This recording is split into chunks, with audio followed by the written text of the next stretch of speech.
Esse ano, o Brasil, mais uma vez, foi o líder, né, das comitivas internacionais, com os números não são números exatos, porque tem várias fontes aí, mas Uhum. ficou algo em torno de 2.500 brasileiros lá no evento, que recebeu um pouco mais de 40 mil pessoas. É uma feira que acompanha também o Congresso, com 3 andares, inúmeros estandes com soluções das mais diversas, mais uma vez, várias startups tomando aí a frente, e muito interessante também essa área das startups. Nós também fizemos um book com um resumo dessas startups que também vão ficar disponíveis aí para todos os associados da Abre, né?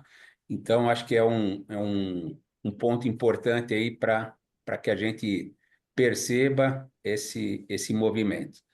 Eu acho que o grande X da questão, se a gente olhar as entrelinhas da NRF, e o Jacques vai falar muito sobre isso, né? A gente vai para lá com uma expectativa muito grande de algo disruptivo, né? Por conta de ser um maior evento de tecnologia e inovação, mas o que tem de maior valor, e isso eu tenho visto nos últimos anos, é o quanto eles estão valorizando, Lu, os fundamentos do varejo, que apesar da tecnologia, apesar das inovações, Sim. muitas vezes, você fazer o básico bem feito, você garantir o produto disponível, você olhar para os pilares essenciais do varejo, atender bem o cliente, isso acaba sendo algo diferencial. E eu vou falar aqui de várias lojas que nós visitamos e tudo mais, e os principais fundamentos que todas elas têm em comum, apesar das suas particularidades em termos de propósito, o uso da tecnologia para trazer mais eficiência e produtividade, mas esse foi um pilar muito interessante. E eu separei um slide 2 em homenagem aí a vocês, Lu, falando das embalagens, né? Joia. E achei muito interessante. Isso, para mim, foi até um pouco mais disruptivo do que a tecnologia em si, que é o uso de Sei. tecnologias diferenciadas para tornar as embalagens mais funcionais, mais inteligentes, Sim. trabalhando essa questão da ecologia, de programas de Sei. reciclagem. Então, a gente vai Sei. trazer, falar um pouquinho sobre isso também. Ô, E, Fátima, Fátima, eu só ia desculpa. perguntar, isso você viu no evento em si ou você viu no varejo nos Estados Unidos, no evento? Primeiro, eu assisti uma média de umas 8 palestras por dia. Tá, Em tá, algumas, você via esse olhar 360, por exemplo, a IKEA e tá, outros varejistas, como o Egmas, na produção até de marcas próprias, trazendo esse contexto da tá, sustentabilidade, trazendo o contexto do design funcional e tá, de tecnologia integrada. Então, por exemplo, a gente até vai falar aqui, mas o uso de QR Code nas embalagens para trazer esse contexto da tá, rastreabilidade, dados de tá, produto. E a tá. gente hoje tem aqui uma super parceria com a GS1 Brasil, que tem trabalhado e explorado muito essa questão do código 2D, só que no Brasil ainda é pouco disseminado, né? E é uma super oportunidade. É uma transição, né? É uma transição que vai acontecendo não apenas com as marcas substituindo o código de barras pelo código bidimensional, mas o próprio varejo se estruturando para ler o código bidimensional, né? Então, a gente também trabalha muito próximo à GS1 e vemos que esse é um processo gradativo, porque tem um investimento grande por trás, inclusive do varejo, mas o bidimensional ele traz mais informações, ele traz a rastreabilidade.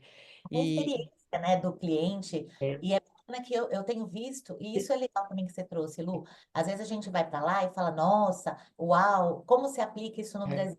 E muito do que e eu vou trazer isso aqui, totalmente aplicável aqui e já está sendo aplicado, né, na verdade. gente, Fátima, são eu queria sugerir que, enquanto o Jacques resolve, vamos Fátima, inverter. acho melhor você prosseguir, porque Você, aqui está você um pouco começa e devagar. depois a gente resolve aqui com o Jacques, posso tá bom? e só colocar talvez uma sugestão, não sei se poderia, mas o Jacques talvez enviar para o Ronald ou para a própria Fátima o arquivo e vocês daí compartilham para ele, Sim, ou isso eu ia isso tentar Boa poderia fazer, ideia. mas eu talvez vou entre fazer. Segue com a Fátima agora, que aí a gente, nesse Eu meio vou tempo. fazer isso aqui, eu vou compartilhar com a Tabata aqui, tá?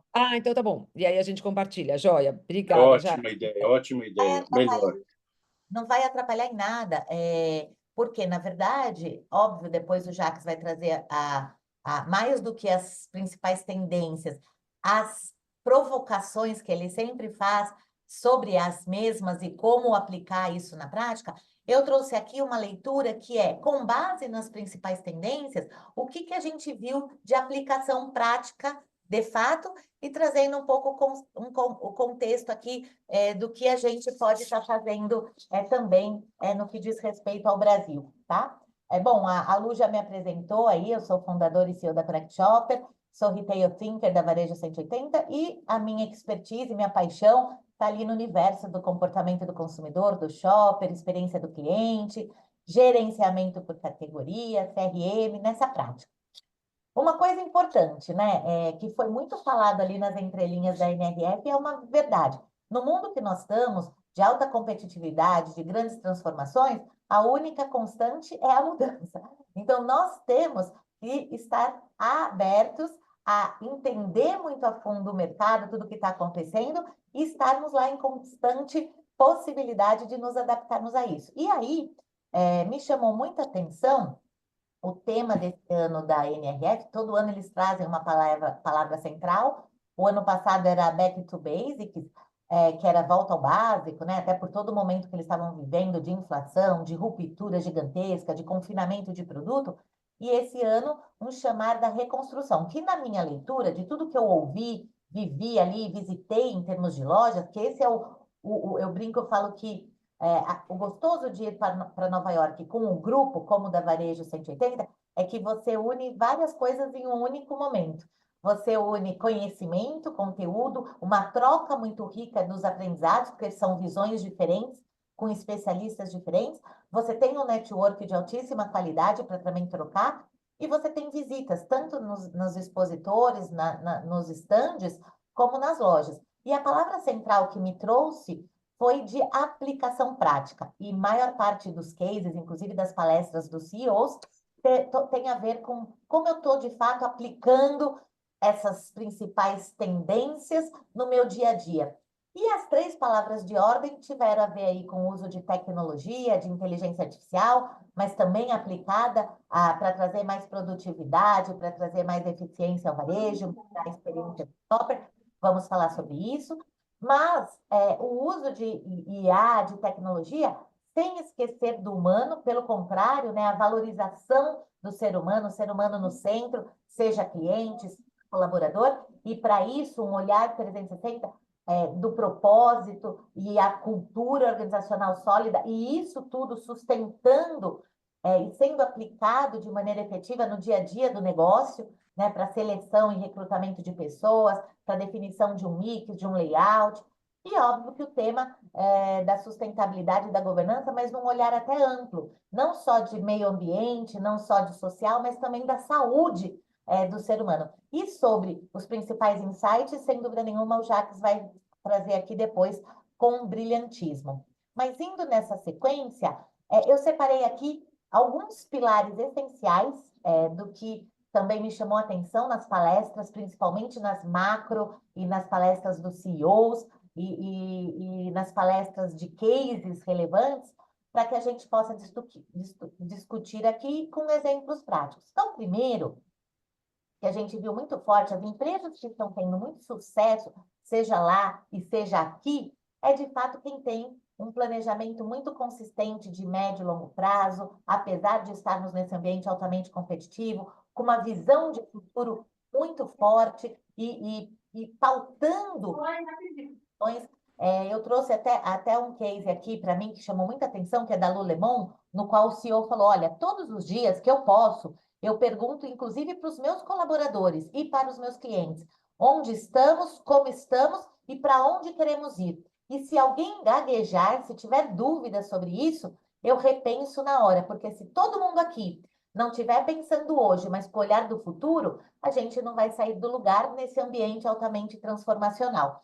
E para isso, todos, sem exceção, eu trouxe o caso da Lulemon, mas grande parte das empresas que têm sucesso lá, e que eu vou estar falando aqui, trazendo o tema do propósito muito claro e o desdobramento desse propósito na cultura organizacional sólida, com líderes adaptativos, uma liderança adaptativa para fazer a coisa acontecer de fato, engajando ali o time, porque se você não atrair, engajar, converter e reter sua equipe, dificilmente você fará isso de maneira consistente, de uma forma realmente experiencial com os seus clientes. Então, a Lululemon é uma marca canadense aí, especializada em roupa esportiva, super premium, mas que tem ali como foco o designer inovador, tecnológico, com um relacionamento muito forte de cultura na comunidade. Então, eles personalizam, inclusive, o mix de acordo com o país, a região que ele atua ali.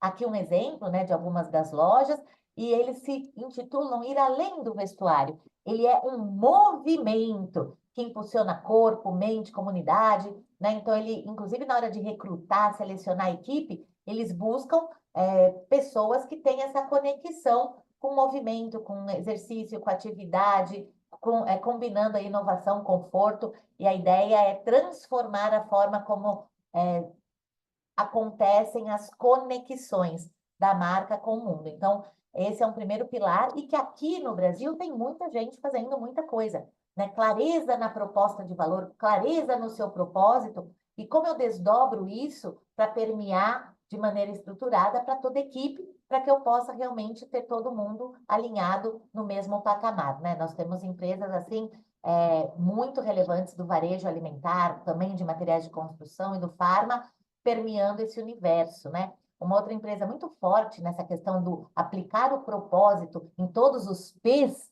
é, por exemplo, a Whole Foods, né? Que ela mudou completamente a forma de se fazer varejo quando ela trouxe o contexto do orgânico, do natural, da longevidade, do bem-estar, e por conta disso, uma curadoria rigorosa de itens, dos quais ela acabou tirando do mix mais de 10 mil produtos, que é super tradicionais de varejo normal, porque para o shopper dela, ela cuida da saúde, bem-estar, longevidade, e ela não permite componentes que possam trazer algum malefício à saúde. Então, olha o nível que chega quando a gente fala de propósito aplicado na prática. Outro tema que me chamou muita atenção, e esse foi um dos pilares essenciais lá das falas e dos estandes e das tecnologias, que é a questão da inteligência artificial e do uso de dados, né? Mas, desta vez, muito mais aplicado no dia a dia. Aplicado de que forma? Para maximizar cadastro, para melhorar a relação com o consumidor e o shopper, as experiências dele, as escolhas, facilitar o processo de escolha e decisão, mas, sobretudo, no que diz respeito à parte operacional. Então, lá se estão automatizando tudo que é possível, o Jacques vai falar bastante disso, para logística, para previsão de demanda, para planogramação, para tornar o planograma mais eficiente. Então, muitas ferramentas à disposição, e a gente já tem muitas aqui no Brasil, a gente utiliza muito, inclusive, algumas de mercado, não só para trazer mais produtividade para a gôndola, mas para análise de sortimento, para qualificar melhor o mix, fazer algo mais personalizado, comunicação. E eu trouxe como exemplo a Puma, que é uma marca alemã, a princípio de artigos esportivos, mas no foco muito forte de desempenho, de estilo, trazendo ali o uso de dados de maneira consistente e inteligência artificial, sobretudo, além dos quesitos lá de melhorar a parte de logística e abastecimento, mas principalmente para personalizar a experiência do cliente, né? Otimizando também a cadeia de suprimento, impulsionando inovações em produtos e combinando tecnologia com vários insights ali provindo de dados, porque eles avaliam através de todo o comportamento do shopper e etc., para acelerar o desempenho e a conexão com o público, né? Então, inclusive se posicionando ali como uma intersecção entre o esporte e a cultura. E aqui alguns exemplos dessas interações, né? Você entra lá, você pode simular que você é um piloto de Fórmula 1, que é a essência da Puma está na questão de Fórmula 1. Você pode ali ter um provador de pé para você entender qual que é o melhor calçado para você. Você tem uma área ali de customização e você tem também, pensando no ambiente, um espaço onde você pode levar seus produtos de desuso e eles fazem um reaproveitamento para revenda. E você, enquanto cliente, você tem descontos e bônus ali, benefícios para você utilizar na compra dos seus produtos dentro da loja, né? Então, você vê que isso está muito forte lá e a gente já começa um movimento muito forte também de usos de tecnologias dentro de lojas, para você, experimentação de roupa, para você poder ter toda essa interação. Então, isso também não é muita novidade por aqui, porque já estamos tendo varejistas de material de construção, varejistas de supermercado, sobretudo, você pega a rede ali do Paraná, Monfato, que tem trabalhado muito forte essa questão da experiência em loja para os shoppers nas mais variadas modalidades. Outro ponto super relevante tem a ver com esse tema de transformação digital, de omnicanalidade, né? E às vezes a gente fala que, poxa, mas é uma coisa tão distante, mas não. Na verdade, é uma realidade lá, quase que todas as lojas que nós visitamos, de alguma forma, já estão atuando de maneira omnicanal, mas omnicanal verdadeiro. Não é atuando em muitos canais, mas atuando de maneira integrada nos diferentes canais. Posso comprar no site da Lowe's e retirar dentro da loja em lockers. Eu posso comprar no site e mandar entregar em casa. Eu posso ir para a loja e identificar produto e comprar pelo aplicativo. A Lowe's é uma das maiores varejistas de materiais de construção e melhorias para o lar, né? Eles atendem tanto profissionais quanto o consumidor final. E a ideia deles, como propósito, é capacitar os clientes para transformar os espaços deles de uma maneira diferenciada. Então, eles falam que eles não vendem materiais de construção, e essa é uma proposta muito forte do gerenciamento por categoria, até do desenvolvimento de categoria, que é um novo patamar, é você olhar pela ótica do shopper e você criar soluções para sair de vender produto e entregar soluções.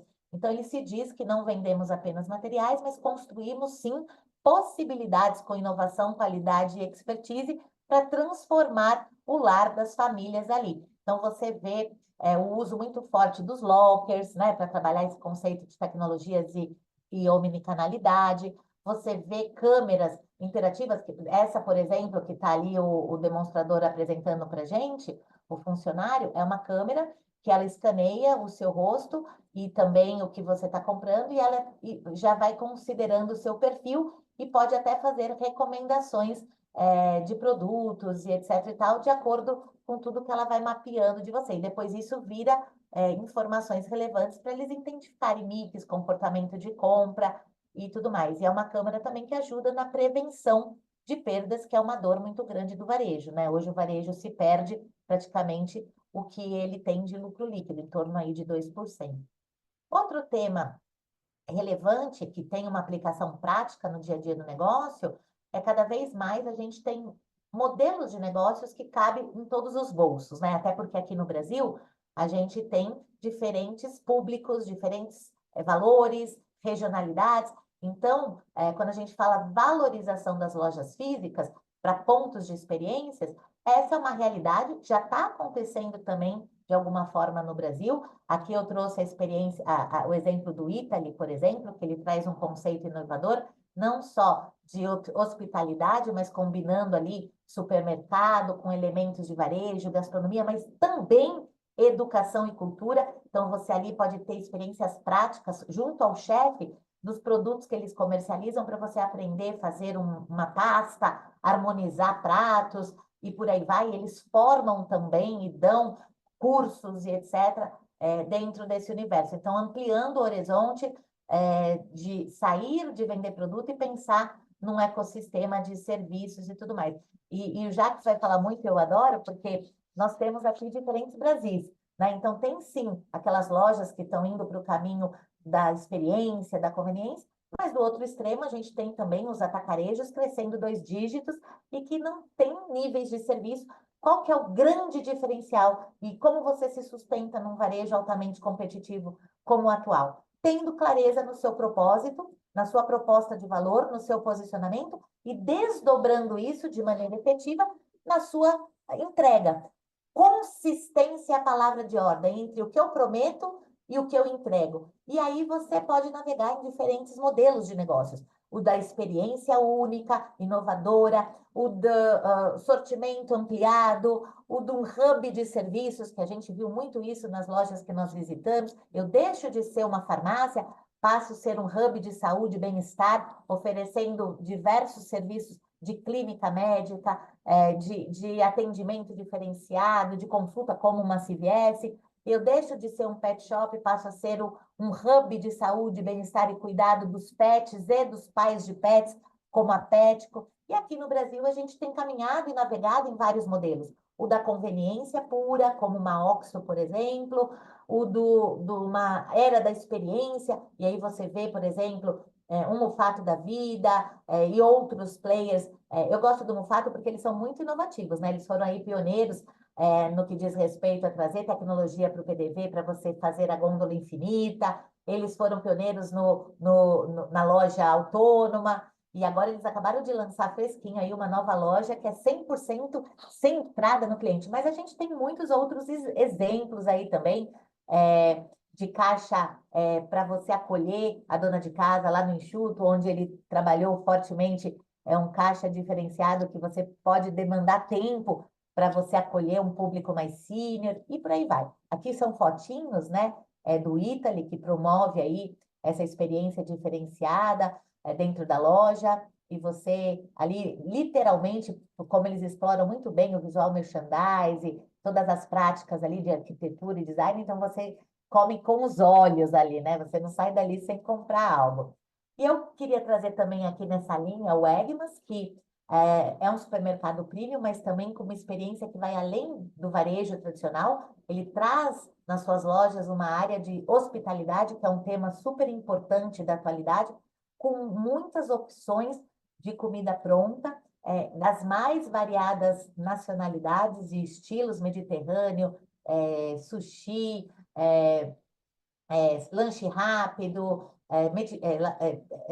chinês. Então, ele tem várias opções ali e um varejo na parte inferior de supermercado extremamente já orientado às práticas do gerenciamento por categoria, que é aquela metodologia que você olha pela ótica do shopper para você construir a setorização, a exposição, planogramando de maneira inteligente a loja, não por marca, mas pensando na hierarquia de decisão do shopper, para facilitar e criar uma jornada fluida de soluções para ele.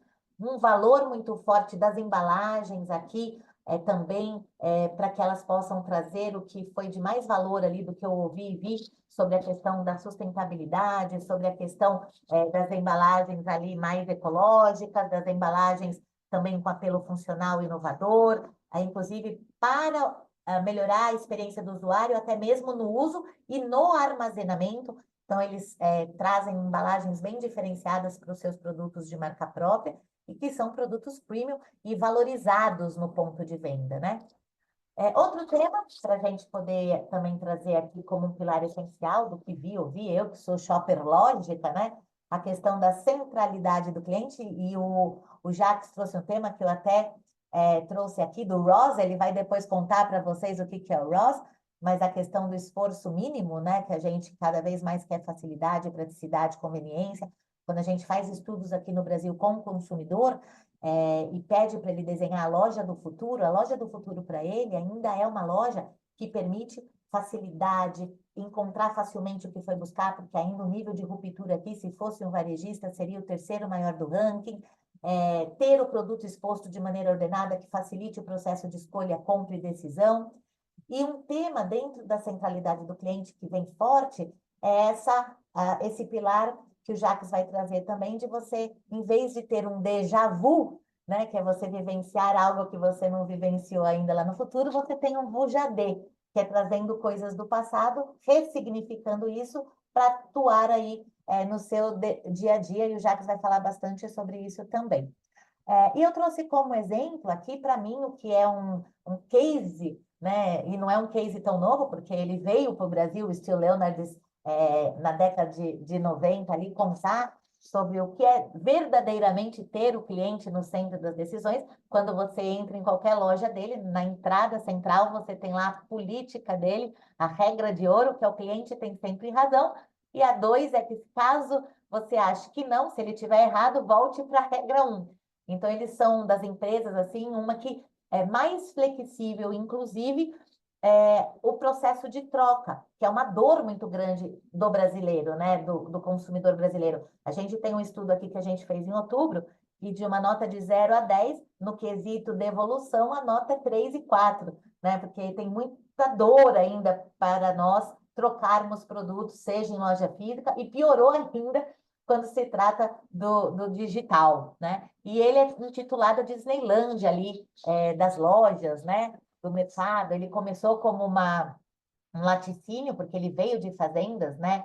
De laticínios, e ele se destaca hoje, ele constrói uma jornada ali, parece um labirinto a loja, mas propositadamente construindo, super lúdico, para trazer essa experiência única, fazendo que o cliente vá passando de maneira inteligente pelos produtos, mas combinando ali também soluções para você ampliar o seu ticket médio. Lá, só para vocês terem uma ideia, praticamente 40% das vendas são itens de impulso, né? Porque o cliente vai lá comprar o produto A e, como está super bem organizado de uma maneira lúdica, ele acaba interagindo, vê um ambiente super divertido, com apelo muito forte, inclusive infantil, é um varejo que ele quer a família toda ali, você acaba comprando muito fora da lista, né? Aqui outro exemplo, a Petco, né? A Petco também não é um pet shop, mas é um hub de saúde e bem-estar ali, integrando diferentes serviços, né? Você tem ali o local onde você mesmo pode fazer o banho e o cuidado com o seu pet, mas você tem também uma área de cabeleireiro para o pet, você tem ali o Just Food for Dog, que são produtos feitos naturais, orgânicos, preparados inclusive por chefe, e virou um negócio específico para a Petco, a ponto de varejistas como Target e outros quererem esses produtos dentro das lojas de supermercados. Então, isso acabou virando um negócio paralelo. Hoje, ele é distribuidor desses produtos dele, de produtos de altíssima qualidade, prontos para o seu pet. Ele dá dica de receitas, então, se você mostra essa foto, às vezes, está ali em cima, né, com os produtinhos ali, aquela cozinha ali no fundo, a terceira fotinho ali olhando de frente, se você mostra essa foto, às vezes o cliente pensa que é uma gastronomia, um mercado premium, e na verdade é uma área dentro da Petco que prepara os alimentos ali prontos, diferenciados, baseados em orgânico, naturais, para o próprio pet, né? Então, ele trata uma experiência de maneira diferenciada. E aí o tema de sustentabilidade e economia circular, isso permeou muito também das lojas visitadas e alguns conteúdos lá de palestras. E o que me chamou a atenção, e aí trazendo aqui, pensando exclusivamente para o público aqui da Abre, de embalagens, né? De fato, foi todo esse pilar do foco muito grande na redução de desperdício, nas embalagens ecológicas, funcionais, inteligentes, com o uso de tecnologia, para quê? Né? Para que a gente possa lá melhorar também todo o cuidado com saúde, bem-estar, manuseio, experiência do shopping, mas também desperdício. Então, as embalagens ecológicas, a gente viu muita coisa ali sendo falada e apresentada de biodegradáveis, de recicláveis, design funcional para ajudar no manuseio, no uso e depois no armazenamento, a questão da tecnologia integrada, né? Então, muito se falou ali de QR Code, e aí eu trouxe o exemplo já do código 2D, da GS1 Brasil, que vem ajudando a fornecer informações adicionais ao shopper, de nutrientes, de origem de produto, rastreabilidade, de, inclusive, instruções de uso, trazer também promoções especiais relâmpagos, feito para você, e por aí vai. E a questão da redução de desperdício, trazendo à tona embalagens projetadas, seja para, obviamente, né, minimizar o desperdício, seja por meio de designs que utilize menos materiais na sua composição, ou até promovendo ali o uso de refis, de reutilização. E aí eu trouxe um case que para mim foi assim, o concurso do uso realmente da essência da sustentabilidade da economia circular, que é a IKEA. Nós fomos visitar lá com um grupo de varejista, é uma empresa sueca global de móveis e decorações. Ela é conhecida muito pelo seu design funcional, acessível, mas com uma prática muito fervorosa do tema da sustentabilidade.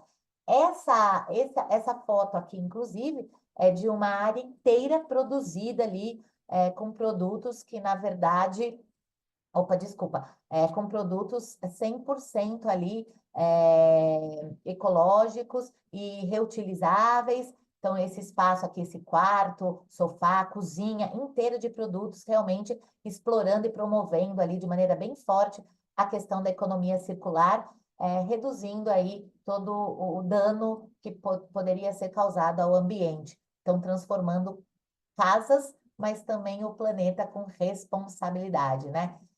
E aqui do lado esquerdo de quem está olhando de frente, o espaço que você, consumidor, pode ir lá e ele oferece designers de interior para otimizar melhor também os seus espaços e etc e tal. Então, também trabalhando, explorando aí a questão de serviços, mas sem dúvida nenhuma transformando casas em lares, unindo design inteligente, unindo funcionalidade e acessibilidade, mas com responsabilidade social e ambiental, porque o objetivo deles é que todos nós possamos viver mais, melhor, mas com estilo e praticidade. Então, esse é um case que me chamou muita atenção, porque mostrou, tangibilizou na prática também esse cuidado no desenvolvimento de produtos. E aí muitas lojas, tá? Estão com esses espaços de economia circular, de lojas mais populares a lojas de luxo, que estão com espaços que você pode ir lá, entregar uma peça que você não vai usar mais ou com defeito, e eles reaproveitam para poder estar trabalhando melhor essa questão da economia circular. O que todas as lojas que nós visitamos têm em comum? E aí, trazendo um pouco o que eu fiz lá na abertura, que é a questão da importância dos fundamentos do varejo, né? Então, se eu fosse conectar os fundamentos do varejo com os meus aprendizados, e que é possível aplicar de maneira prática aqui no Brasil, o que eu destacaria? Esses 6 pilares: propósito claro e bem delineado, cultura organizacional sólida, com uma liderança adaptativa e promovendo toda essa mudança e abertura para esse novo que está aí. A centralidade no CES não é só mais cliente, é colaborador também. E muitos palestrantes ali, CEOs de empresas renomadas, falavam: se você quer atrair, engajar, converter e reter o cliente, o primeiro passo é atrair, engajar, converter e reter o colaborador.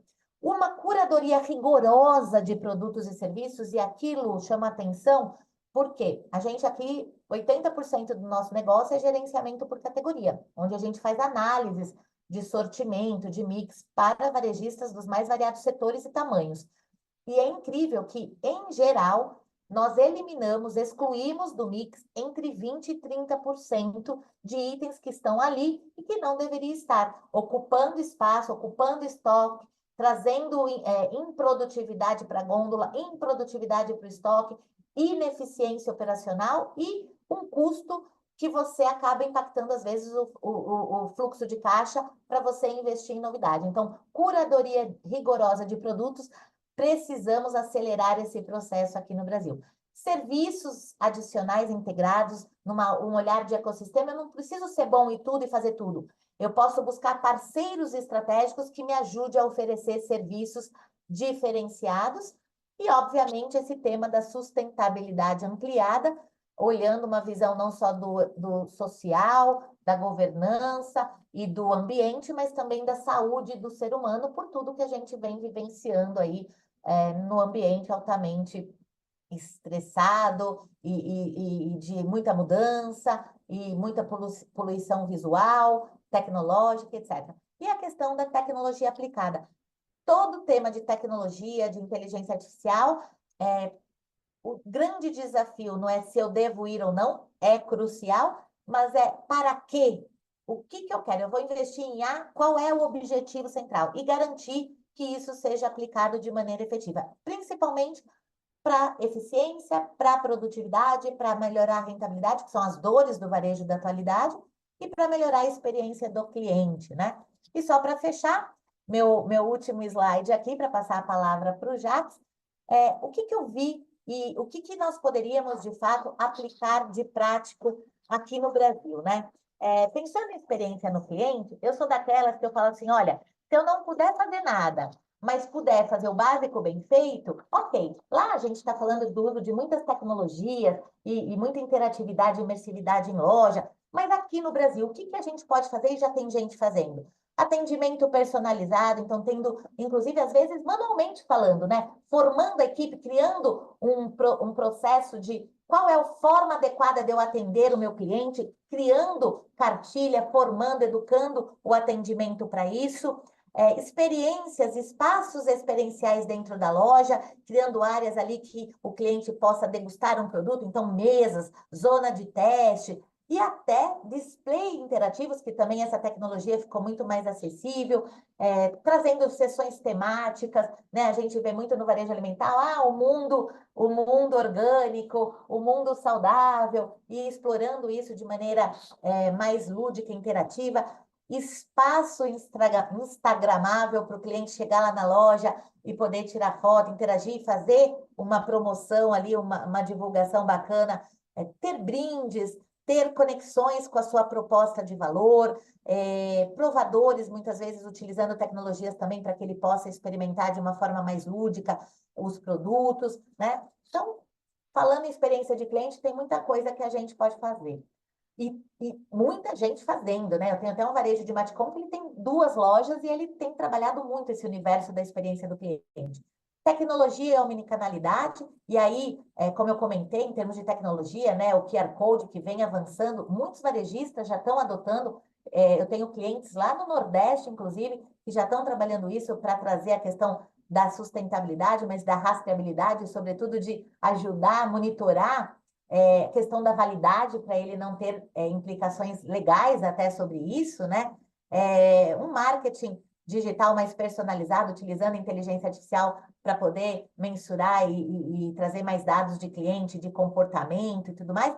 E o Jacques vai falar, nem vou falar muito sobre isso, ele fala, olha, o WhatsApp, né? Você ser WhatsAppável. Então, eu vou deixar ele contar essa história aí também, mas no mínimo você estar no WhatsApp, né? Já que você não pode ter muita integração em vários outros players e em vários outros canais. Eu tenho muitos clientes, até médios e grandes, que hoje mais de 10, 15% das vendas vem acontecendo via WhatsApp. Mas você precisa criar uma interação positiva, né? Eu tive uma experiência agora recente num varejo que eu compro, que faltavam alguns itens da cesta, ao invés dele mandar 100, o atendente, já um chatbot, me mandou as opções. Olha, eu não tenho essa banana, tenho essa, qual você prefere? E isso facilita o processo de escolha e compra do cliente. A parte de curadoria de produtos, que eu já comentei, inclusive explorando muito fortemente produtores locais. Aqui no Brasil, nós temos até empresas especializadas a ajudar os varejistas, né, a buscar produtores locais, a buscar produtos marcas próprias diferenciadas, que possam produzir suas marcas próprias. Visual merchandising e ambiente, acho que esse tema aqui, vocês viram pelas imagens e tudo, mas você, no basiquinho, criar ilhas de experiência, explorar o universo da sensorialidade, hoje é muito forte, né? Explorar iluminação faz toda a diferença na venda de um produto, som, aroma, a questão do conforto térmico, né? Esses dias eu estava na Bahia, fui fazer um workshop num varejo. Eu que estava fazendo workshop estava incomodada porque não tinha ar-condicionado. Pensa o cliente tendo que ficar ali 40 minutos ou mais comprando o produto. O cara sai rapidinho da loja, não quer permanecer porque está desconfortável, né? Então, atenção a esses pilares aí do ambiente. Cuidar para um layout sempre dinâmico, para você garantir essa jornada prática fluida. E o varejo é feito de gente para atender gente. Então, a gente tem que entender de gente e cuidar da nossa gente. Então, o pilar quinto aí, capital humano, a gente tem visto bons exemplos aí dessa prática, né? Não é só contratar, reter, mas é desenvolver, educar e engajar ali no processo. E, por fim, ampliar essa visão de concorrência, competição para coopetição. Você unir esforços ali para você alavancar o mercado, né? Fazer o mercado crescer através de parcerias estratégicas, apoio à comunidade que você está inserido. Inclusive, vários exemplos nós tivemos de empresas oferecendo serviços, por exemplo, de customização de produto, no qual ele trouxe especialistas da comunidade para fazer esse serviço. Ele não precisou se dedicar a fazer a customização, mas ele buscou parceiros para um restaurante, para uma cafeteria, ao invés de ele próprio administrar, ele foi buscar parcerias ali, várias empresas, Nordeston, e tantas outras. E a questão da sustentabilidade, que eu já falei bastante aqui, mas que vai além de o que você está fazendo para a sociedade, mas também pensar nos produtos que você está trazendo, pensar nos resíduos, fazer ações junto à comunidade. Isso parece bobeira, mas, Lu, só para você saber, nesse estudo que nós fizemos em outubro, hoje, o tema do que as marcas de varejo e de produtos estão fazendo para a sociedade que ela está inserida e o quanto ela está impactando positivamente o ambiente, já figuram entre os 10 principais atributos de escolha dos consumidores. Então, eu digo o seguinte, ou vamos pelo amor, pelo acreditar no mundo melhor e ser necessário, ou vai ter que ir pela dor, porque o cliente, o consumidor está querendo e está optando por marcas que entreguem verdadeiramente esse compromisso, e não é só marketing, né? Enfim, da minha parte é só isso. Queria agradecer a oportunidade, espero que tenham gostado, e depois do Jax ficamos aqui aberto para um bate-papo. Fátima, que rico. Eu acho que não foi só isso, mas foram muitos insights. Até tem um comentário da Cláudia falando, não vi nenhuma inovação disruptiva, mas acho que essa é a questão, é a implementação de novos conceitos que vão ganhando escala, que vão ganhando mercado, né? A inovação disruptiva, ela acontece de quando em quando, não é toda hora, mas você tem a incremental, uma vez que isso precisa permear o mercado, né? Ele precisa, de fato, abranger não só aqueles early adopters que trouxeram, que abraçaram uma inovação disruptiva, mas todos os demais que levam tempo para implementar novos conceitos e inovações e novas dinâmicas, não é? Por isso que justamente na minha fala inicial eu falei, olha, eu não encontrei nada disruptivo, o que eu vi foi uma NRF de aplicabilidade. E se a gente olhar para os dados do Brasil, isso se torna crucial, porque a bem da verdade, como eu comentei, a gente tem uma ruptura que soma mais de 25 bilhões de reais, é a terceira maior varejista do ranking. A gente tem ofertas, um varejo oferteiro que soma 12 bilhões de reais de ofertas equivocadas. Eu fiz a oferta, como eu não conheço o cliente, não trouxe novos clientes, não ampliei o ticket médio, só perdi rentabilidade. Então, é o tema de aplicar tudo isso que a gente trouxe e está acontecendo lá, aqui também, né? Porque sempre é um processo. Então, antes de passar para o Jacques, gente, só aterrissando alguns pontos tão fundamentais que a Fátima trouxe. Primeiro, de fato, a embalagem fazendo parte de uma forma efetiva dessa conversa do varejo, isso é fundamental, né? A embalagem tem que ser olhada, assim, pelo varejo como uma ferramenta de construção de valor, de entrega de valor para o consumidor, como uma ferramenta de expressão do seu propósito como varejo. Então, é muito bom a gente ver a embalagem sendo discutida de uma forma intencional, e aí a provocação para como nós, como indústria, nos colocamos à disposição para essas conversas, nos colocamos à disposição para levar conhecimento, para parcerias, para inovação, mas de fato a embalagem ela precisa fazer parte de uma forma protagonista. E aí a gente viu então a questão de redução de desperdícios, uma pauta fundamental para o varejo, para a sociedade, a questão da sustentabilidade. E entra, talvez, a gente viu alguns exemplos nas imagens que você mostrou, a questão da comunicação. O varejo, então, falando sobre essa sustentabilidade, essa embalagem ela é reciclável, essa embalagem ela é compostável. E isso é um dos grandes gargalos que a gente precisa, nos próximos anos, crescer e desenvolver, que é, de fato, a gente começar de uma forma contundente a falar sobre sustentabilidade do consumo, no consumo com o consumidor, e também referente a esse descarte da embalagem. Então, até a Adriana do Grupo Dia está aqui com a gente. O Dia já aplica esse QR Code que a Abre desenvolveu, está alinhado com o código bidimensional da GS1, já está integrado, inclusive, que justamente oferece às marcas a oportunidade de falar para o consumidor como ele descarta. Gente, um pote de requeijão que tem resíduo dentro, eu limpo, não limpo, eu ponho a tampa, o de margarina, o do óleo, e assim por diante, tantas embalagens que o consumidor tem uma dúvida. Então, ainda a comunicação a gente viu que tem que melhorar, mas já está começando, e isso é importante porque puxa essa conversa.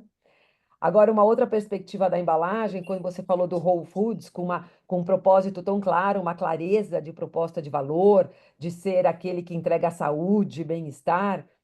Quando nós tivemos a missão da Abre para a Feira Paquexpo no ano passado, e visitamos o Whole Foods como grupo, a gente viu todas as marcas próprias do Whole Foods sempre com o fundo branco. Então, ela tem um fundo creme quando é uma linha de produtos específica, orgânica, se eu não me engano, e o branco para os produtos que sim têm essa saudabilidade, como você falou, mas são os produtos do seu portfólio. E por quê? Porque eles querem realçar essa questão do bem-estar. É quase que um produto tendo o design de um cosmético, de tão clean, de tão minimalista, né? Que remete por si só à saúde. Outro ponto que eu queria comentar e chamar a atenção do que você falou sobre essa automatização, essa automação do varejo, automatizando processos, logística, previsão de demanda, a personalização. Então, de novo, para a nossa indústria, como isso entra como pontos importantes. Então, uma previsão de demanda, essa agilidade que a gente tem como cadeia para abastecer, reabastecer esse varejo, está à frente, então, até já nessa previsão de demanda para poder reabastecer e tendo oportunidades, sem dúvida nenhuma, de personalização. Bom, entre vários outros pontos, mas eu não vou me alongar e eu quero já passar para o Jacques, que vai trazer outros insights tão importantes sobre o evento. Então, Jacques, obrigada mais uma vez por estar com a gente. O Jacques, que, como eu apresentei no início, é diretor executivo do Grupo Padrão, um grupo que realiza muitos eventos, que oferece o conteúdo estratégico também, e que hoje está aqui com a gente para trazer os seus insights sobre a NRF. Obrigada, Jacques, um prazer. Obrigado, Lô, obrigado, Abel, obrigado, Ronald, pela possibilidade de estar aqui com vocês. Finalmente aqui nós superamos alguns problemas técnicos. Eu vou falar sobre tendências e vou trazer algumas provocações e a gente vai entrar aqui em um certo... vamos trazer aqui algumas polêmicas, né? Podemos passar o próximo slide, só para me apresentar. Tabata, por favor. Eu sou Jacques Meyer, acima aí vocês têm o meu LinkedIn, vocês podem se conectar comigo, tem bastante conteúdo ali. Como foi dito, eu sou diretor executivo de conhecimento do Grupo Padrão, da Consumidor Moderno, sou grande designer de tendências, né, que a gente mapeia ao longo dos anos e também em diversos eventos pelo mundo. Né? Sou mentor da CXPREM, que é a nossa unidade de geração de valor e experiência do cliente, o Retail Think da Varia 180. Sou estudioso de tomar decisão, sou um provocador serial. Também trabalho com um site chamado Não é Imprensa, onde eu falo um pouco sobre filosofia política. Enfim, tenho aí diversas atividades que vão nos ajudar a entender um pouco melhor, tá, essa trajetória da NRF. Eu gostaria de começar com uma reflexão inicial de Peter Thiel. Para quem não sabe, Peter Thiel é guru de ninguém menos que Donald Trump. Peter Thiel é fundador da PayPal, foi fundador da Palantir e é hoje o formulador do novo pensamento liberal americano, cujo grande escopo de raciocínio pode ser resumido em uma frase. Tá? O que você consegue pensar que poucas pessoas irão concordar com você? E é desta forma que a gente deve interpretar, tá, a presidência de Donald Trump a partir do momento em que ele assumiu. Ele certamente vai usar uma série de provocações cujo propósito é: poucas pessoas vão concordar comigo, mas, com o tempo, talvez algumas dessas provocações façam sentido. E aqui a reflexão é sobre tecnologia nesse mundo direcionado por inteligência artificial. Apropriadamente entendida, a tecnologia é a única forma de escaparmos da competição no mundo em globalização. À medida que os computadores se tornarem cada vez mais poderosos, não serão substitutos dos seres humanos, serão complementos. E é a partir disso que a gente precisa entender o que está acontecendo nesse mundo em que a inteligência artificial ocupa espaços, mas não substituirá o humano. Nessa sequência, podemos, então, entender a NRF, ela estava inserida no varejo e no mundo em transição, a partir justamente desse novo mandato de Donald Trump, que traz um novo panorama de mercado, e você já vê aí as tarifas, as negociações com outras potências. Vocês veem a inteligência artificial propondo mudanças nos processos de decisão com produtividade e eficiência. Vamos falar um bocado sobre isso daqui a pouco. O comportamento da geração Z e a nova demografia que geram novas tendências, e a gente fala de nova demografia, entendendo as consequências do envelhecimento da população, tá? A reinvenção do humano a partir do seu contato com o digital e com a inteligência artificial, que hackeia as culturas e as lideranças, ou seja, provoca uma remodelação dos nossos formatos de trabalho. E tudo isso pode ser resumido em uma frase. O conteúdo, pessoal, é para ser lido nas entrelinhas. E é por isso que a NRF se apresentou, vamos para o próximo slide, como um evento game-changing, né? Uma experiência game-changing. Mas o que isso quer dizer, na verdade? Tá? É importante que a gente entenda qual é o jogo que está sendo jogado.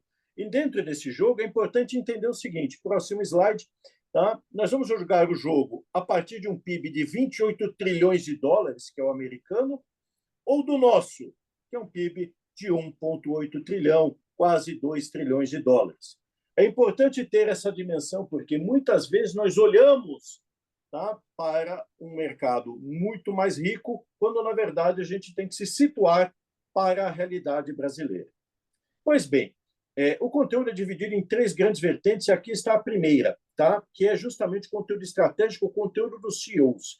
A NRF, todos os anos, traz esses painéis com as lideranças do varejo e com os CEOs. E a principal lição aqui é a capacidade de se adaptar a diferentes cenários, a cenários desafiadores. Os CEOs normalmente comentam as profundas mudanças do comportamento dos consumidores. Eles falam de sua dor com a inflação permanentemente alta, essa é uma realidade muito brasileira, tá? Eles falam sobre tecnologia, eles falam sobre a inteligência artificial e a experiência do cliente como forças que se combinam para poder produzir novas instabilidades e mais imprevisibilidade. E é por isso que a gente tem, então, aqui um desafio para vocês. Vamos lá para o próximo slide. Tá? Alguns desses CEOs que a gente pôde destacar, tá? O Calvin McDonald, da Lululemon, a Brian Olson, da Paxson, tá? O Joshua Shulman, da Burberry, uma incrível marca de luxo, o Matthew Shea, que é o CEO da própria NRF, David Solomon, que é CEO do Goldman Sachs, que é tido e reputado como o banco de investimentos mais importante do mundo, e o John Furner, do Walmart, o velho Walmart, que saiu daqui do Brasil há pouco tempo com não muito boas lembranças. Pois bem, qual desses CEOs... O pessoal, volta, por favor. A pergunta é a seguinte, qual desses CEOs foi capaz de gerar mais valor, tá? Para os seus acionistas e para os clientes de maneira geral? Foi Lululemon, foi Paxson, foi Burberry, foi Goldman Sachs, foi Walmart, né? Vocês podem aí colocar no chat qual desses CEOs foi o grande produtor de valor, o grande CEO que conseguiu induzir sua empresa a gerar valor. Vamos ver aí as respostas. E Calvin McDonald, estou vendo aqui. Que mais? Vamos lá, pessoal, participem.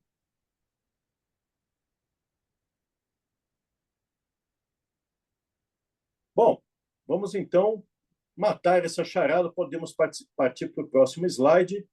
Tá? O Arthur Cordeiro aqui. Próximo slide, por favor, Tabata. Sim, o velho e bom Walmart. Tá?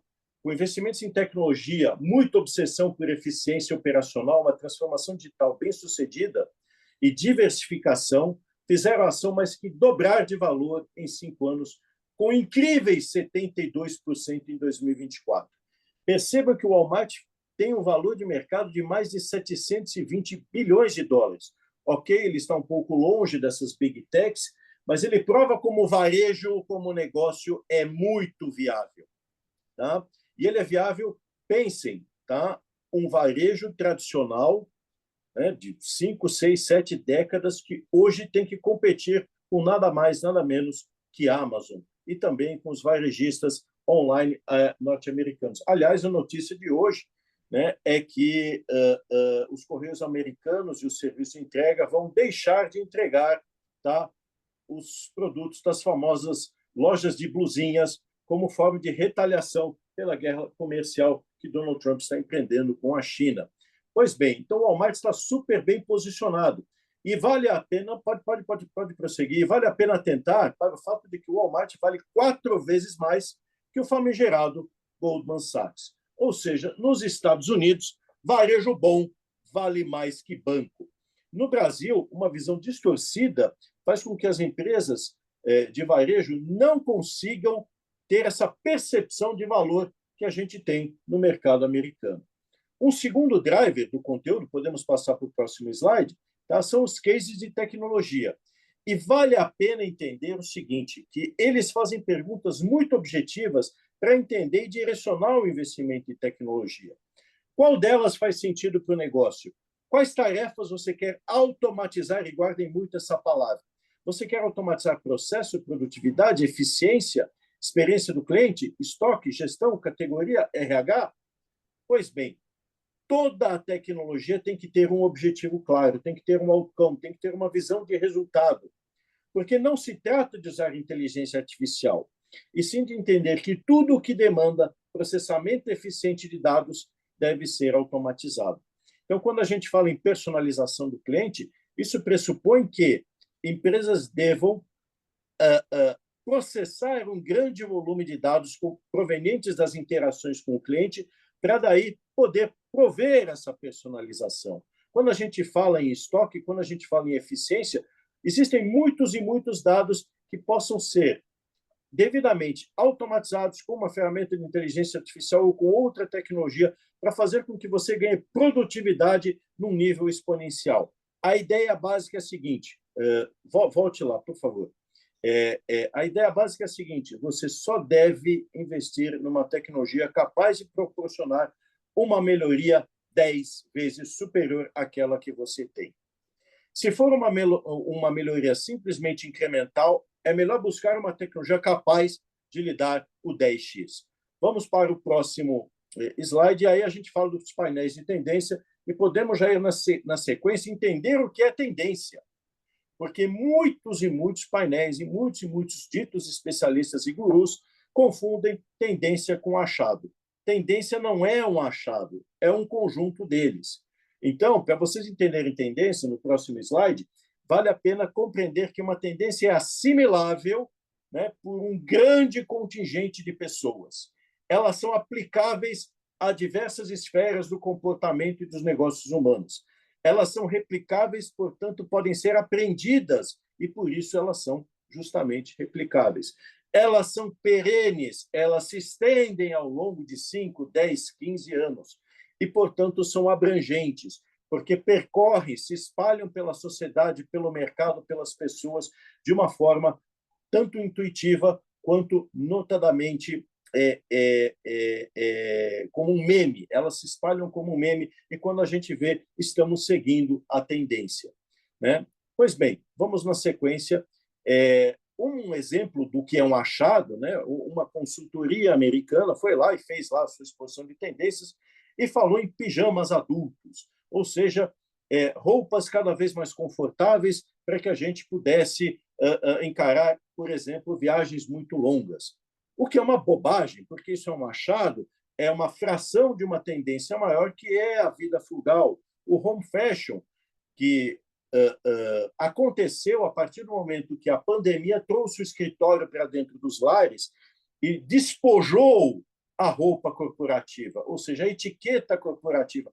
A moda corporativa foi corrompida, foi subvertida, tá, pela pandemia, e a partir daí a tendência foi a de nos vestirmos de maneira cada vez mais confortável em diversas situações, tá? Tanto quando estamos dentro quanto fora de casa. A segunda tendência aqui que a gente tem que olhar, a primeira tendência que a gente deve olhar é a mudança estática. E vale a pena entender o que é a mudança estática. As mudanças são tão abrangentes, elas estão em todo lugar, elas parecem vir de todos os lados, que tornam a nossa posição ingrata. Nós, como líderes, fazemos o quê diante de tamanha quantidade de tendências que vêm e que se chocam com o nosso negócio? Ou seja, a ênfase na mudança é tão irracional, tão imprevisível, né, que faz com que a gente tenha que pensar o que fazer. E aí nós reagimos. E no Brasil, há sim uma propensão a reagir às tendências com frases que reforçam o que chamamos de viés de status quo, ou seja, é o viés que nega a mudança. E aí nós nos defendemos dizendo que sempre foi assim, que nós chegamos até aqui sem mudar, se eu fizer desse jeito eu vou quebrar a empresa, que essa mudança vai passar, que o meu sobrinho falou que não é bem assim, né? E, na dúvida, a gente baixa o preço. Pois bem, na sequência da mudança estática, vale a pena a gente entender, tá, que o risco é ser atropelado pela tendência. Então, de uma hora para outra, o nosso negócio deixa de fazer sentido, porque é importante compreender que uma tendência, de fato, ela é uma sucessão de movimentos que acumulam tecnologia, economia, comportamento e cultura, que atuam em convergência e subvertem o seu negócio. Então, praticamente, quando você olhar para a tendência de fato, você já foi atropelado por ela. E por isso que é importante seguir as tendências e montar cockpits de tomada de decisão para reagir a elas. Pois bem, na próxima tendência, eu chamo de felicidade fortuita. A procura é por experiências intensas e, ao mesmo tempo, efêmeras, que só oxigenam mente e espírito. São pequenas doses de indulgências cotidianas que nós consideramos merecidas diante do nosso sacrifício. Porque no Brasil do corre, nós queremos um retorno sobre o nosso sacrifício. E é por isso que a experiência do cliente é tão fundamental. Porque num país de renda média, onde as pessoas têm muita dificuldade para pagar suas contas, onde temos 49% de famílias endividadas e 73 milhões de pessoas inadimplentes, né? O retorno sobre o nosso sacrifício precisa vir a todo momento. Eu me recuso a transacionar com empresas que são insensíveis ao meu sofrimento, ao meu sacrifício. E aí a gente teve alguns exemplos muito claros, que inclusive Fátima mostrou, como a Sephora, como a Claire's, como o Italy, né? E é importante entender como nós expressamos essa procura pela felicidade fortuita. É uma cultura autocentrada. Eu procuro valorizar tudo que atende e responde à minha identidade e me satisfaz.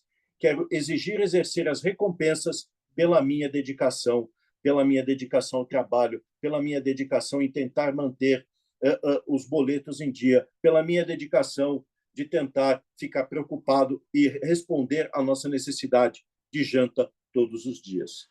A terceira tendência, uma das que eu mais gosto, chama-se Síndrome de Nárnia. Ou seja, diante de tanta pressão no dia a dia, como eu falei, da inflação, da queda na renda, da polarização política, o medo do futuro, a inteligência artificial, nós, como consumidores, queremos buscar um refúgio da realidade. E é nesse sentido que a loja, o varejo, o serviço, devem funcionar como um portal para uma nova dimensão, livre de aborrecimentos, né, que são tão comuns no nosso dia a dia. Alguns exemplos que a gente viu também ao longo da NRF, nas visitas técnicas, por gentileza, o próximo slide, tá? São a Leica, a Arc'teryx, o Pier 57, né? São lugares onde você, ao atravessar a porta de entrada, você já está transportado para um outro mundo e parece ter deixado os problemas para trás. No Italy, a experiência sensorial é tão intensa que você dificilmente vai poder se lembrar que logo ali fora estava nevando ou que você tinha que encarar preços muito altos ou a sua queda na renda. Kate Anquetil, que é da GDR, chamou essa tendência de escapism retail, ou varejo escapista, mas, na verdade, a ideia não, é sim de um refúgio e a ideia de você atravessar portais. Porque no Brasil, essa situação do escapismo não é bem assim, porque a experiência se associa ao uso e ao valor de fala. A vivência na outra dimensão precisa ser expressada, e por isso ela deve ser instagramável e whatsappável. Se a sua loja não está no WhatsApp, ela não consegue gerar comentários pelo WhatsApp, ela não consegue fazer com que as coisas que você mostra, as ofertas que você tem, a experiência que você proporciona, não possam ser replicadas no WhatsApp, vocês estão perdendo pontos muito preciosos diante de uma população que precisa de refúgio. A nossa próxima tendência é o que eu chamo de Z-Experience. E aí falamos especificamente da geração Z, uma geração que domina a narrativa. É a geração do Stories, é a geração do YouTube Shorts, é a geração do TikTok. Essa geração pauta a mídia. Não é mais a mídia, a grande mídia, que pauta as discussões. Ela busca e se alimenta de inspiração a partir de tudo aquilo que a geração Z coloca nas redes sociais.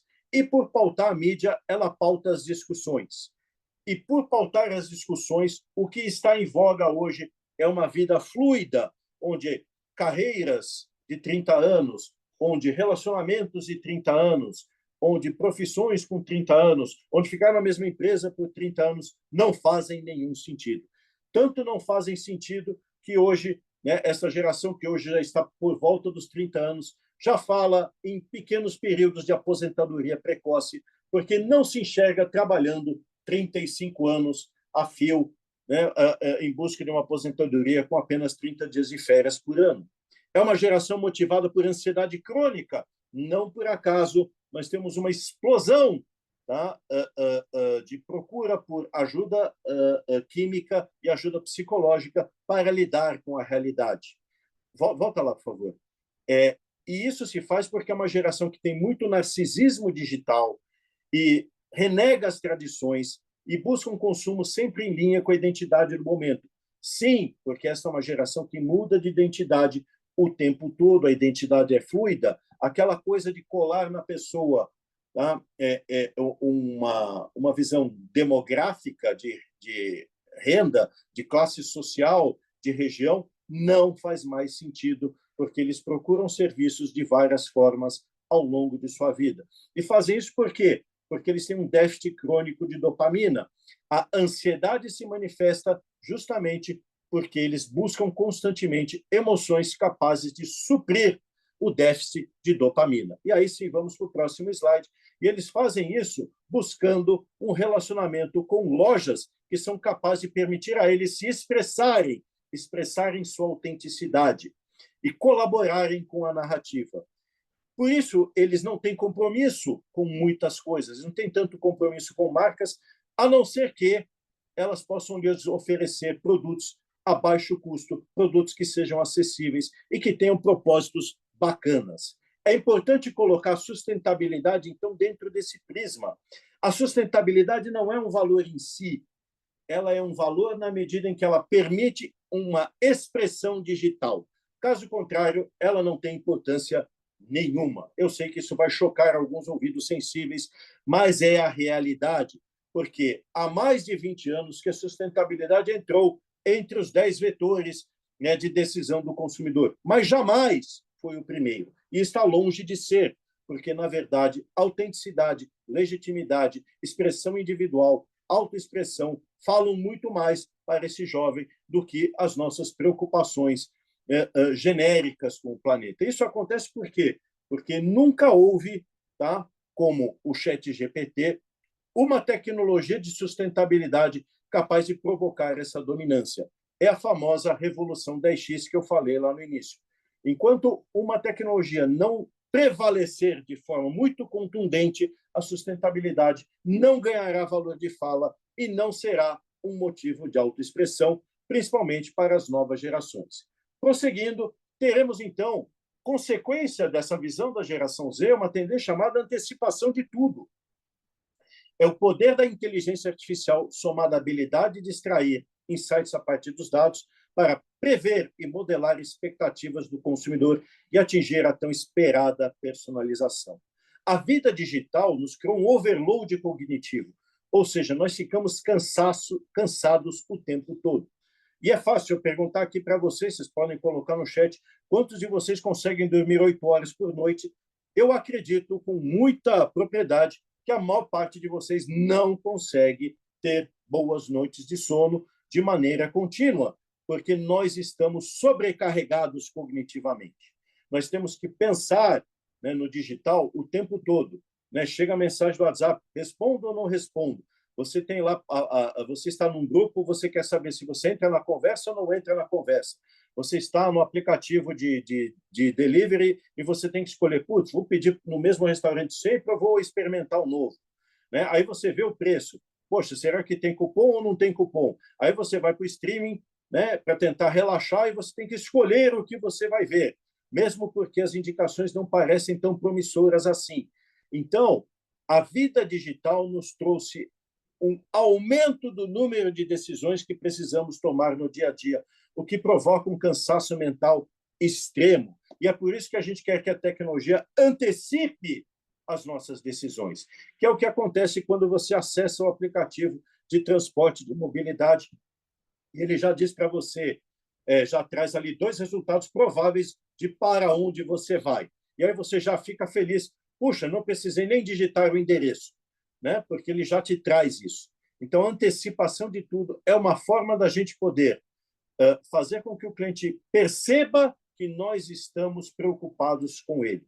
Então, o ideal da personalização é antecipar, sim, tá? Com um razoável grau de acerto, o que ele tem como expectativa. Vamos na sequência aqui. Uma forma de entender a antecipação de tudo, obviamente, está na Amazon, mas, surpreendentemente, está no Walmart. O aplicativo do Walmart hoje, né, embarcado com uma inteligência artificial muito bem desenhada, permite que apenas uma frase comum, reunião para ver o jogo de futebol, permita ao Walmart ele mesmo trazer a lista de produtos prováveis com os preços que você espera, tá? Ao invés de você ter que ficar procurando os produtos para poder fazer a reunião do jogo, né? E pensar nas comidinhas, nas cervejas e pipocas e outras coisas que você queira para fazer a reunião em casa, o Walmart vai te trazer isso. Então, pessoal, agora no domingo teremos o Super Bowl e o Walmart está mandando bala, tá? Vendendo tudo aquilo que as reuniões de família, as reuniões de amigos vão proporcionar no Super Bowl. Os nossos relógios inteligentes já fazem isso. Eles antecipam objetivos de saúde e detectam treinos, mesmo que você não os ative. Então, você vai lá, vai fazer a sua esteira e ele automaticamente já detecta que você está na esteira e já traz a configuração para poder mapear o seu exercício. Próximo. Aí a gente tem a tendência, Fátima falou dela, que eu denomino curadoria do passado. É o sentido do vintage, uma forma de trazer o passado para ser arquivado digitalmente. Então, é o vinil, são as fitas cassete, são as calças leves, né? São os carros antigos, né? Que hoje, dos anos 90, que hoje tem alguns consumidores que procuram colecionar esses carros, né? E que são consumidores jovens que não viveram épocas passadas. A ideia é trazer um pouco de conforto espiritual na expectativa de que o passado fosse melhor. Então, eu trago esse passado para o presente e o registro digitalmente para, então, poder fazer uma divulgação digital. É a memória presente, a jornada da memória como vivência nos dias de hoje.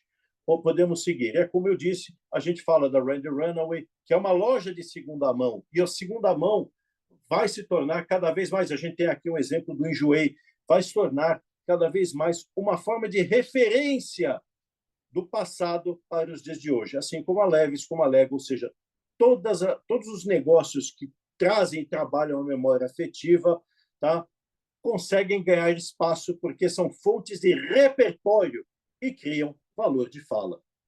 Na sequência, a gente tem 2 lembretes antes da gente encerrar. A intenção de todos nós é chegar aqui. Espaços deslumbrantes, super bonitos, com design incrível, com lojas que sejam acolhedoras, que pensem em cada detalhe, mas é importante entender que a nossa realidade é essa do próximo slide.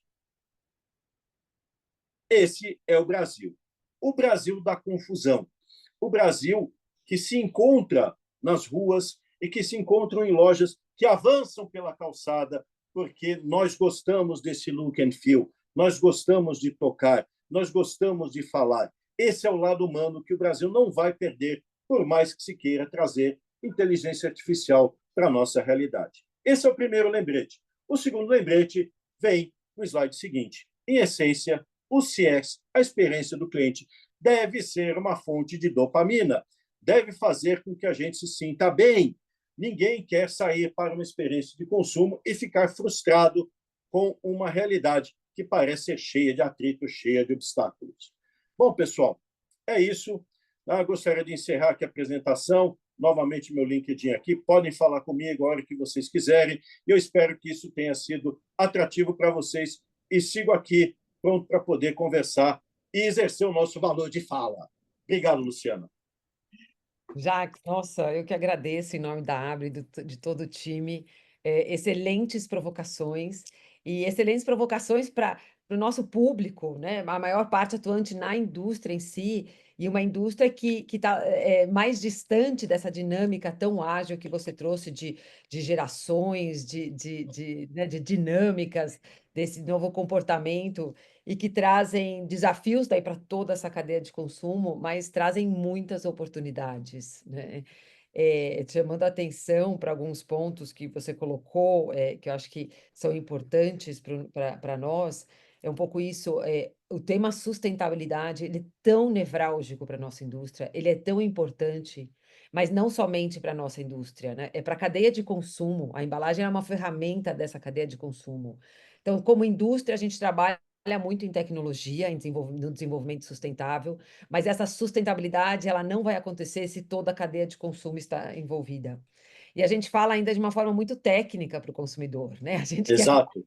de um material, a gente quer falar de um processo, a gente fala de E uma aí forma... você só cria sobrecarga cognitiva. Ninguém tem tempo para isso. Quando você falou do exemplo do requeijão, que foi muito feliz, me desculpe te interromper, mas não querendo te interromper, mas isso é lógico. Pô, eu lavo o pote ou não lavo o pote? Eu ponho a tampa ou não ponho a tampa? Sobrecarga cognitiva. E que gera, como você falou, uma paralisação. Se eu não sei o que fazer, se eu estou com medo, paralisei, né?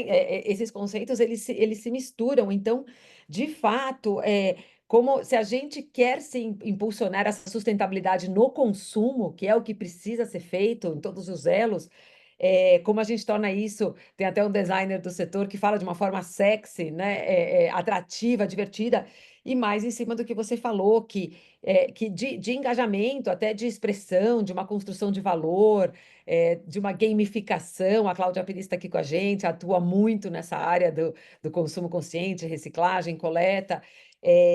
Nós temos que trazer não a nossa abordagem como indústria, que você provocou muito, mas essa abordagem dessa nova geração, dessa geração que pauta, dessa geração né, que só interage em redes sociais, é tudo rápido, precisa dessa dopamina. Então, aqui já fica uma boa provocação para a gente, sem dúvida nenhuma. Uma outra provocação que eu acho que também que vamos amadurecer nos próximos, né, daqui para frente, como que a nossa indústria, então, absorve essas novas tecnologias, absorve a inteligência artificial de uma forma efetiva, que, como você colocou, potencializar em 10 vezes o ganho, o resultado, a eficiência. Então, essa primeira pergunta do o que e como, eu acho que é uma pergunta ainda que vai amadurecer e que a gente também, como associação, quer apoiar nesse amadurecimento, trazer no próprio Congresso da Abra essa conversa, porque não é a tecnologia por si só. E é uma tecnologia que, além de potencializar 10 vezes, na verdade, ela provoca novas lógicas de negócios, né? Ela Exato. disrupta, né, um mecanismo, talvez linear, um mecanismo que está aí há décadas, e ela disrupta, porque ela cria uma outra inteligência para entregar aquela entrega, né? Mais do que isso, ela permite a nós explorar com mais velocidade, tá? Cenários distintos. Então, é uma coisa muito interessante. Quando você começa a ter habilidade para poder redigir os prompts, você começa a negociar com ela e você começa a dar a ela mais insumos e ela começa a capturar os insumos que ela já tem naturalmente, você começa a entender cenários. E o mais legal, você começa a definir quais as estimativas de ocorrência de cada fator que possa influenciar cada cenário. Você vai falar, pô, se eu tivesse que fazer isso numa planilha, eu ia ficar louco. Né? Ela te faz isso em segundos. Então, é aí que você consegue o 10x. Tá? Porque você consegue enxergar, olha, se eu tiver que pensar numa embalagem nova, tá? Para o mercado de moda, né? Que possa criar uma experiência diferente, que tipo de material eu devo usar? Considerando essas e essas variáveis, considerando que o preço não pode ser X, ela vai te dar vários cenários para você simular. Então, você vai cortar etapas, vai conseguir ganhar atalhos com uma velocidade absurda. Tá? E isso certamente vai ampliar a sua chance. Veja bem, não existem verdades absolutas. O que a gente fala é como você amplia as suas chances de sucesso, tá? A partir da interação com ela. Por isso que a gente disse, tá? Que eu coloquei a frase do Peter Thiel quando ele diz: é complementar ao ser humano, não é vai se deixar substituir aquele que não quiser ou que simplesmente se negar a olhar o potencial da IA, tá, dentro dos nossos negócios, dentro da nossa vida atualmente. E quando a gente fala em antecipação de tudo, como você vai antecipar o que o cliente quer se você abre mão de uma ferramenta capaz de proporcionar isso com velocidade, com escala? Né?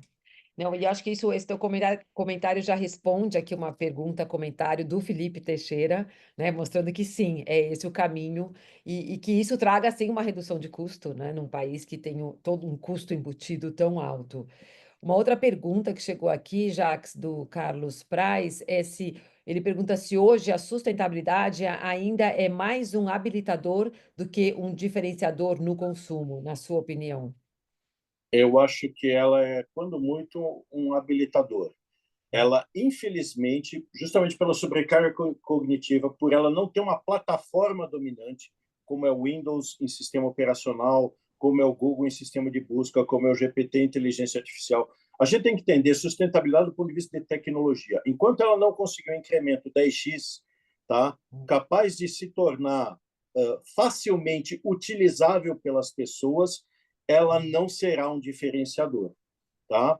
Ela pode ser um modismo, ela pode ser um achado, né? Algumas lojas podem ganhar um pouco de evidência em cima disso, mas vou dar um exemplo muito claro. Basta você olhar, né? Eu gosto de fazer isso, inclusive, é uma coisa meio maluca, mas quem é design de tendência tem dessas coisas.